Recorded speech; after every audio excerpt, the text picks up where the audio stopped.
Fala galera, essa semana nós vamos falar de Lovecraft, um dos maiores autores da história do terror e que tem o seu legado vivo até hoje. Seja pro lado bom, seja pro lado ruim. Vem comigo.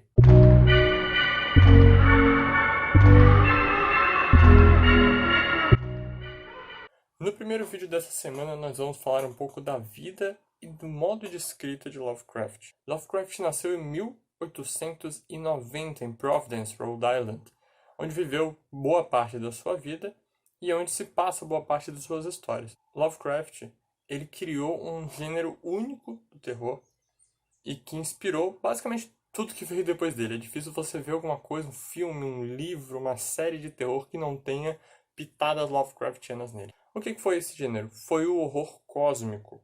O horror cósmico, ele sempre tem em suas histórias forças incontroláveis pelo ser humano, forças que o ser humano não pode compreender, muito menos lutar contra. Se ele tenta buscar essas forças, entender essas forças, o ser humano vai acabar louco, porque ele não consegue compreender o que é isso. Ele não consegue ter esse nível de conhecimento, esse nível de abstração sobre as forças do universo. Pode parecer meio viagem, meio ficção científica demais, mas ao longo dessa semana a gente vai ver que é muito mundano.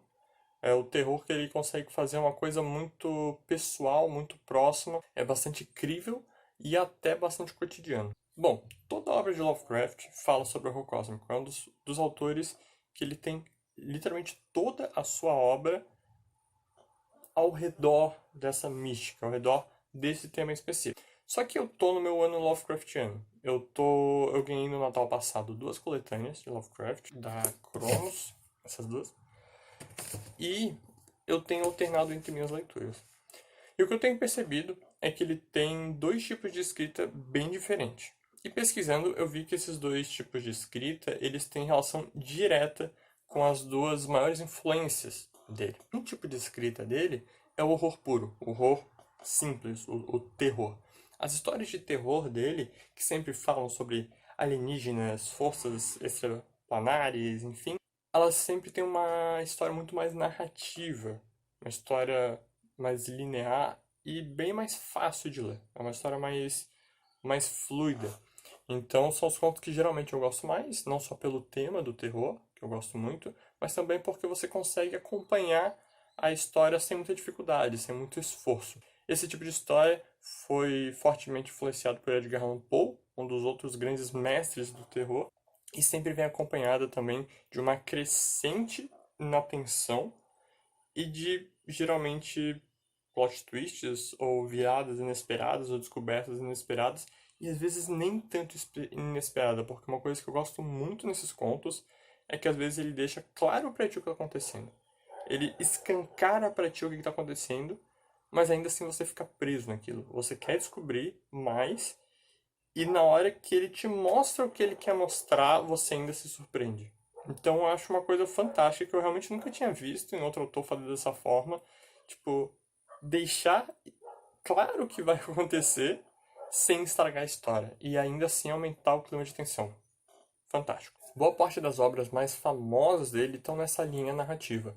Então você vai ter o Chamado do Chulo, A Cor que Caiu do Céu, Sobre as Pirâmides, Contos na Casa da Bruxa, Modelo de Pickman. Todas essas obras giram em torno desse horror mais clássico. E temos a outra linha de narrativa dele, que é a linha um pouco mais fantasiosa, muito baseada na obra de Lord Dunsany, que é um autor anglo-irlandês.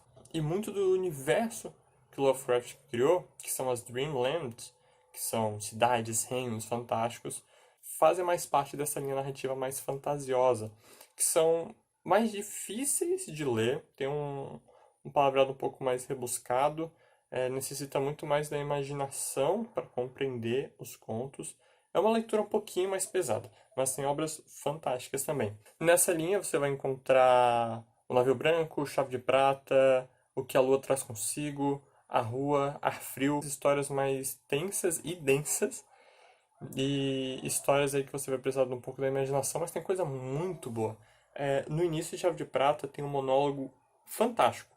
É um monólogo primoroso, muito bonito, muito bonito. Mas os contos tendem a ser um pouco mais arrastados de se ler. Mas independente da linha narrativa, o que eu achei mais fantástico dele é isso. É que tudo parece um pouco familiar.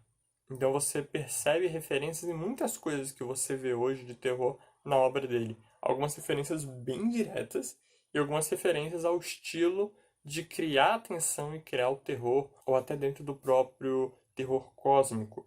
Então muita gente não percebe, mas Lovecraft influencia muito a forma como a gente vê o terror hoje, de uma forma quase onipresente, na minha opinião. É muito difícil eu pensar em algum tipo de terror que não tem traços Lovecraftianos. Bom, mas nem tudo são flores.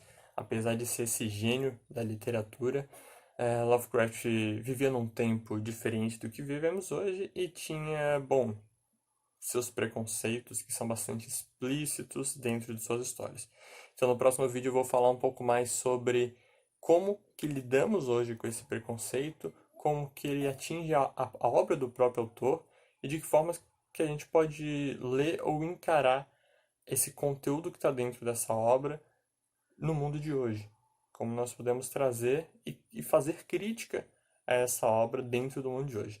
Então acompanhe essa semana aí que o próximo vídeo vai estar show de bola. Valeu, galera!